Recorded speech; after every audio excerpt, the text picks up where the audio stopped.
నాకు బాధ్యతలు ఎక్కువైపోయాయని ఏడవద్దు ఎవరు కూడా. ఒకటి మీరు ప్రార్థన చేయండి, ఎలాంటి బాధ్యతలైనా నిర్వర్తించగలిగినటువంటి ఎబిలిటీ నాకు దయచే ప్రభువా అని మీరు ప్రార్థన చేయండి.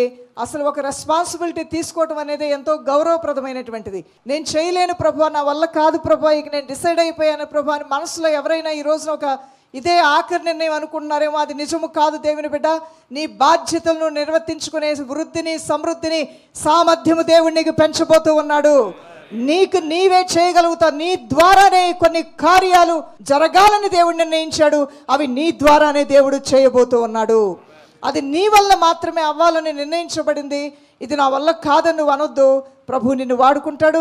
ఆయన ఆత్మతో నింపుతాడు, బలమిస్తాడు, నీ చేతులకు యుద్ధం నేర్పిస్తాడు, నీ నోటికి జ్ఞానం నేర్పిస్తాడు, నీ హృదయాంతరంగాన్ని ధైర్యపరుస్తాడు. నిన్ను ముందుకు తీసుకుని వెళ్ళి జయమిచ్చే దేవుని సన్నిధి నిన్ను బలపరచబోతూ ఉన్నది. ఆయనే నిన్ను బలపరిచి నిన్ను నడిపించును గాక.